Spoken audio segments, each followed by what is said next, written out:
નમસ્કાર દર્શક મિત્રો, હું બિનલ ભાનુશાલી કચ્છ ઉદય ટીવી ન્યૂઝમાં હાર્દિક સ્વાગત છે। સમાચારની શરૂઆત કરીએ વિસ્તારથી। અબડાસા તાલુકાના તેરા ગામે યુવતીએ ફાંસો ખાઈ આપઘાત કરી લેતા અરેરાટી ફેલાઈ ગઈ હતી। આ બાબતે નલિયા પોલીસમાંથી મળતી વિગતો મુજબ મૂળ સિંગોડીના હાલે તેરામાં રહેતા 27 વર્ષીય સેજલબેન ગઢવીએ કોઈ અગમ્ય કારણોસર આપઘાત કરી લીધો હતો। બનાવને પગલે ગામમાં અરેરાટી ફેલાઈ ગઈ હતી। હતભાગી ભુજ બીએસએફની 59 બટાલિયનમાં ફરજ બજાવતા હતા। હાલમાં તેઓ મેડિકલ પેન્શન પર ઉતર્યા હતા। કોઈ અકળ કારણોસર આત્મઘાતી પગલું ભરી લેતા સેનાની સાથી જવાનોમાં શોક ફેલાઈ ગયો હતો।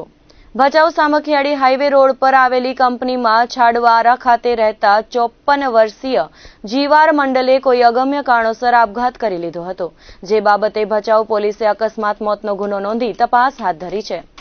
તો અંજાર તાલુકાના વરસામેડી ખાતે માધવનગરમાં રહેતા કિરણબેન માહોરે આત્મઘાતી પગલું ભરી લીધું હતું। કોઈ અગમ્ય કારણોસર ફાંસો ખાઈ લેતા પરિવારમાં અરેરાટી ફેલાઈ ગઈ હતી। બનાવ અંગે અંજાર પોલીસે અકસ્માત મોતનો ગુનો નોંધી તપાસ હાથ ધરી છે। અંજાર તાલુકાના નાનકડા ગામમાં પુત્રએ સગી માતા સાથે બળાત્કાર ગુજાર્યો હતો, જેમાં સારવાર તળે રહેલી વૃદ્ધ માતાનું મોત થતા બનાવ હત્યામાં ફેરવાયો છે। આ અંગેની વિગતો મુજબ તાલુકાના એક ગામમાં ઘરમાં એકલી રહેતી 80 વર્ષીય વૃદ્ધ અશક્ત માતા સાથે તેના 50 વર્ષીય પુત્રે બળાત્કાર ગુજાર્યો હોવાની ફરિયાદ અંજાર પોલીસ સ્ટેશનમાં નોંધાઈ હતી। ખુદ નાના ભાઈની પત્નીએ આ ગુનો દાખલ કરાવ્યો હતો। નરાધમે દુષ્કર્મ ગુજારતા વૃદ્ધ માતાને ઈજાઓ થવા સાથે બ્રેઇન હેમરેજ થયું હતું, જેને ગંભીર હાલતમાં સારવાર તળે દાખલ કરવામાં આવી હતી। તેમનું આજે સવારે ભુજની જીકે જનરલમાં સારવાર દરમિયાન મોત થતા સમગ્ર મામલો રેપ વિથ મર્ડરમાં ફેરવાયો છે। આરોપી અગાઉ ઝડપાઈ ચૂક્યો છે। પોલીસે આરોપીને પકડ્યો ત્યારે નશાની હાલતમાં મળી આવ્યો હતો। લોકોના કહેવા પ્રમાણે આરોપી દારૂના નશામાં ચકચૂર રહેતો અને સ્થાનિક આડોશ પડોશમાં પણ લોકો તેની કરતૂતથી ત્રસ્ત થઈ ગયા હતા। આ બનાવને પગલે ચકચાર મચી ગઈ છે। દરમિયાન આ જધન્ય કૃત્ય આચરનાર નરાધમના પુત્રનો કેસ ન લડવાની અંજાર બાર એસોસિએશન દ્વારા જાહેરાત કરાઈ છે। રાપર તાલુકાના ગેડી ગામ નજીક એલસીબીએ દરોડો પાડ્યો હતો, જેમાં અંડરગ્રાઉન્ડમાં ટાંકામાં ગેરકાયદે છુપાયેલ દારૂ કબજે કરવામાં આવ્યો હતો। આ બાબતે રાપર પોલીસ સ્ટેશનથી મળતી વિગતો મુજબ ટાંકામાં છુપાવેલ 180 mlની 3792 કવાટરિયા કિંગફિશર બિયરના 120 ટીન તેમજ 750 mlની 216 બોટલ મળીને કુલ 6,27,888નો મુદ્દામાલ કબજે કરવામાં આવ્યો હતો। અશોકસિંહ બહાદુરસિંહ વાઘેલાના કબજાની વાડીમાં આ દારૂ છુપાવવામાં આવ્યો હતો। અશોકસિંહ તેમજ અર્જુનસિંહ વાઘેલા હાજર મળી આવ્યા ન હતા, જેથી બંને સામે પ્રોહિબિશનની કલમ તળે ગુનો દાખલ કરવામાં આવ્યો હતો। ભુજમાં હોસ્પિટલ રોડ પર આવેલા જલારામ સોસાયટીમાં ચોરી થઈ હતી, જેમાં ભંગારિયાને ઝડપી લેવામાં આવ્યો છે। ઓમાનમાં રહેતા પરિવારનું ઘર લાંબા સમયથી બંધ હતું, જેમાં તેઓ આવ્યા ત્યારે ઘરમાં સામાન વેરવિખેર જણાયો હતો। બી ડિવિઝન પોલીસમાં સોના ચાંદીના વાસણો અને ઘરેણાં મળી 6.5 લાખની મત્તા ચોરી થઈ હોવાની ફરિયાદ નોંધાવી હતી। એલસીબીએ ભંગારિયાને ઉપાડી પૂછપરછ કરતા ચોરીની કબૂલાત આપી હતી। હંગામી આવાસ જીઆઈડીસીમાં રહેતા સુનિલ ઉર્ફે સની દેવી પૂજકને કાયદાના સંઘર્ષમાં આવેલા કિશોર સાથે ઝડપી પૂછપરછ કરાઈ હતી, જેમાં તેઓએ કબૂલાત આપી કે અગાઉ ભંગારની ફેરી દરમિયાન બંધ મકાનનું લોક તોડીને સોના ચાંદીની વસ્તુઓ અને વાસણોની ચોરી કરી હતી। આ બનાવમાં સુનિલની માતા અને શ્યામ ઉર્ફે સામુ દેવી પૂજકની સંડોવણી હોવાનું સામે આવ્યું છે। 5.390 ગ્રામ સોનું, 315 ગ્રામ ચાંદી, તાંબાના વાસણો, મોબાઈલ મળીને 65,000નો મુદ્દામાલ રિકવર કરાયો હતો। પ્રાગપર પોલીસ સ્ટેશનમાં નોંધાયેલ ચોરીના ગુનામાં સંડોવાયેલો આરોપી ઝડપાયો હતો। અંજારના શેખ ટીમ્બાના બુધનસા ઉર્ફે બાવલો મામદ શાહ ફકીર મોખા ટોલનાકા પાસે પસાર થવાનો હોવાની બાતમી મળી હતી, જેના આધારે ભુજ એલસીબીએ તેને ઝડપી પાડ્યો હતો અને આગળની કાર્યવાહી માટે પ્રાગપર પોલીસના હવાલે કર્યો હતો। સરહદે વિશ્વનો સૌથી મોટો આરી પાર્ક અને નમક ઉદ્યોગના કારણે ભુજ ખાવડા હાઈવે દિવસ રાત મોટા ટ્રેલરો અને ટ્રકોની અવરજવરથી ધમધમતો હોય છે। રોજના 20,000થી વધુ વાહનો પસાર થાય છે, પરંતુ બેફામ ડ્રાઇવિંગ અથવા તો નશાના સેવનના કારણે નાના મોટા અકસ્માતોની ઘટના રોજિંદી બની છે। હજુ ગઈકાલે ધોરડો ટેન્ટ સિટી ખાતે કુકિંગ સંભાળતા અમદાવાદના આધેડ એક્ટિવાથી ભુજ આવતા હતા, ત્યાં રસ્તામાં ટ્રક ચાલકે ઉડાવતા ગંભીર ઇજાઓથી મોત થયું હતું। તેના બીજા જ દિવસે રુદ્રાણી જાગીર પાસે અકસ્માત થયો હતો। ટ્રેલર ખાવડાથી કંડલા જતું હતું અને સામેથી આવતા ટ્રેલરને સાથે ભટકાતા ગંભીર ટક્કર થઈ હતી, જેના કારણે ચાલક અજયસિંહનું બે ટ્રેલર વચ્ચે દબાઈ જવાથી મોત થયું હતું, જ્યારે અન્ય ટ્રેલરના ચાલક જયંતિ ડાંગર અને ક્લીનર પદ્ધરના કિશન ખુંગલાને ઈજાઓ થતા જીકે હોસ્પિટલમાં સારવાર અર્થે લઈ જવાયા હતા.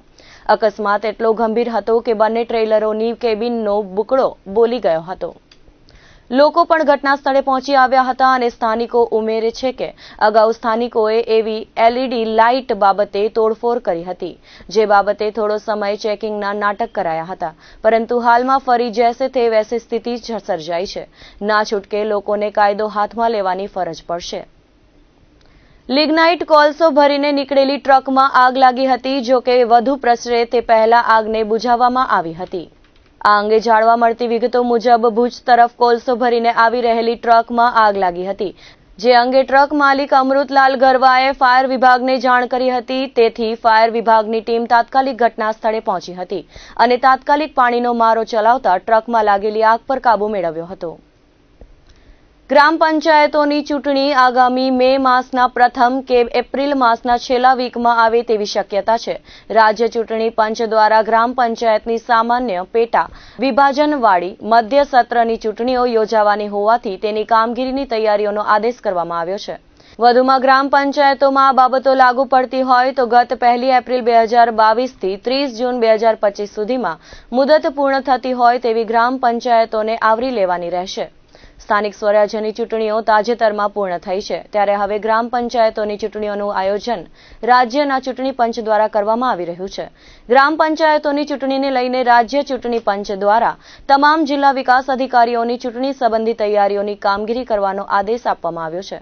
કચ્છની વાત કરીએ તો જિલ્લામાં કુલ 635 ગ્રામ પંચાયત આવેલી છે. ગાંધીધામ મહાનગરપાલિકામાં 5 ગ્રામ પંચાયત મેઘપર બોરીચી, મેઘપર કુંભારડી, પડાણા, કીડાણા, અંતરજાળનો સમાવેશ કરાયો છે. આ 5 સિવાય કચ્છમાં કુલ 166 ગ્રામ પંચાયતની ચૂંટણી યોજાવાની થાય છે. આ ગામોમાં હાલ વહીવટદાર શાસન હોવાથી લોકોને પાયાની સવલતો મેળવવામાં પણ વલખા મારવા પડે છે. સૌથી વધુ 35 ગ્રામ પંચાયતની ચૂંટણી ભુજ તાલુકામાં થનાર છે. ચૂંટણીની તૈયારીઓના આદેશને પગલે ગ્રામ પંચાયતોની ચૂંટણીઓ આગામી એપ્રિલ માસના છેલ્લા કે મે માસના પ્રથમ વીકમાં યોજાય તેવી શક્યતા રહેલી છે. ત્યારે જિલ્લા 10 તાલુકામાં 166 ગ્રામ પંચાયતની સરપંચ તેમજ વોર્ડ સદસ્યોની ચૂંટણી યોજાશે. અત્યાર સુધી આવી ગ્રામ પંચાયતમાં વહીવટદાર તરીકે અન્ય ગામના તલાટીઓને નિમણૂક કરવામાં આવી હતી. જો કે ચૂંટણીની તૈયારીઓના રાજ્ય ચૂંટણી પંચના આદેશને પગલે જિલ્લામાં ચૂંટણીઓના ધમધમાટ શરૂ થઈ ગયો છે. ગ્રામ પંચાયતની ચૂંટણી બિનરાજકીય હોવાથી તેના માટે ગામડાઓમાં સરપંચ, વોર્ડના સદસ્ય બનવા માટે ઉમેદવારી નોંધાવવાની હોય તેવા જૂથોએ બેઠકોની દોર શરૂ કરી દીધો છે. ગ્રામ પંચાયતની ચૂંટણીને પગલે મતદાન મથકોની ભૌતિક સુવિધા સહિતની ચકાસણી કરવાનો પણ આદેશ ઉલ્લેખ કરવામાં આવ્યો છે. ચૂંટણી કામગીરીમાં અધિકારીઓ અને કર્મચારીઓની નિમણૂક તેમજ મતદાર યાદી સુધારણા સહિતની કાર્યવાહી કરવાની રહેશે. ચૂંટણી પંચના આદેશને પગલે જિલ્લામાં ચૂંટણીઓનો ધમધમાટ શરૂ થઈ ગયો છે. ગુજરાત સંસ્કૃતિ સાહિત્ય અકાદમી ગાંધીનગર અને કચ્છ યુનિવર્સિટીના સંયુક્ત વિભાગ દ્વારા પંડિત પિતાંબર સંસ્કૃત મહોત્સવનું આયોજન કરાયું હતું. કચ્છના ગઢસીસાને છોટા કાશીથી ઓળખ આપનાર પંડિત પ્રવર પિતાંબર સંસ્કૃત મહોત્સવમાં કુસુમાંજલિ અર્પણ કરવામાં આવી હતી. આ રાષ્ટ્રીય સેમિનારમાં તેમના જીવન અને વેદાંત પર ચર્ચા કરવામાં આવી હતી અને અભ્યાસવિદો દ્વારા શોધપત્રો રજૂ કરાયા હતા. તેમાં પસંદગી પામેલા શોધપત્રને મહોત્સવ સમિતિ પ્રકાશિત કરવામાં આવ્યા હતા. આ કાર્યક્રમમાં અતિથિ વિશેષ તરીકે જિલ્લા પ્રાથમિક શિક્ષણાધિકારી ભૂપેન્દ્રસિંહ વાઘેલા ખાસ ઉપસ્થિત રહ્યા હતા. કચ્છમાં થઈ ગયેલા એક મહાન પંડિત પિતાંબરજી આશરે 150 વર્ષ પર એમણે 35થી વધારે ગ્રંથો લખ્યા. ભારતભરમાં એમની ખ્યાતિ હતી. કાશીના પંડિતો એમનું બહુમાન કરેલું. એની પરંપરામાં કચ્છ યુનિવર્સિટીએ છેલ્લા 2 વર્ષથી પિતાંબર પંડિત મહોત્સવ શરૂ કર્યો છે. આ બીજો કાર્યક્રમ છે, જેમાં મહેમનસિંહ ગોયલનું એક પુસ્તક બૃહદ આરણ્યક ઉપનિષદ એનું લોકાર્પણ અને લોકાર્પણની સાથે 1 દિવસનો સેમિનાર છે. એમાં વેદાંત ઉપર અલગ અલગ વિષયો પર વક્તાઓ બોલવાના છે.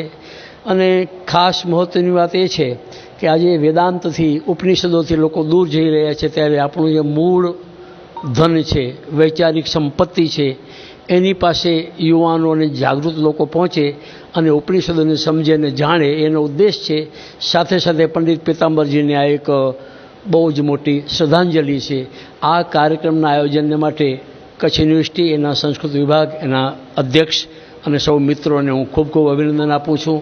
આ કાર્યક્રમો થતા રહે, કચ્છ માટે, સંસ્કૃત માટે બહુ જરૂરી છે. આ બૃહદારણ્યક ઉપનિષદ છે અને એ બધા ઉપનિષદોમાં સૌથી મોટું છે. બૃહદ એટલે મોટું છે, લગભગ બધા વિષયોને આવરી લે છે અને એમાં કર્મકાંડના જે શબ્દો છે એને બ્રહ્મપરક રીતે વ્યાખ્યાયિત કરવામાં આવ્યા છે અને યજ્ઞોમાં જે હિંસાના આ બધા પ્રચારો થાય છે એનું ખંડન કરવામાં આવ્યું. આ પુસ્તકનું વિવેચન ડૉક્ટર પંડ્યા સાહેબ, જે રામાયણના પ્રકાંડ પંડિત છે, એ ડીઈઓ શ્રી વાઘેલા સાહેબ, મોહનભાઈ પટેલ સાહેબ જે વીસી છે, પછી ચોટલિયા સાહેબ, ડૉક્ટર પંકજ ઠાકર સાહેબ, ડૉક્ટર કશ્યપ ત્રિવેદી સાહેબ, સતીશભાઈ જોશી સાહેબ વગેરેએ આ કાર્યક્રમમાં હાજર રહીને વિમોચન કર્યું. રાપર ત્રંબો ચોકડી ખાતે આહિર સમાજના વીર સપૂત દેવાયત બોદરની પ્રતિમાનું ભૂમિપૂજન કરાયું હતું. આ પ્રસંગે સાંસદ વિનોદ ચાવડા, ધારાસભ્ય વિરેન્દ્રસિંહ જાડેજા, જિલ્લા ભાજપ પ્રમુખ દેવજીભાઈ વરચંદ, આહિર સમાજના આગેવાનો, રાપર ખડીર આહિર સમાજના આગેવાનો, જિલ્લા પંચાયત સભ્ય, રાપર તાલુકા પંચાયત સભ્ય સહિતના આગેવાનો, કાર્યકરો બહોળી સંખ્યામાં ઉપસ્થિત રહ્યા હતા.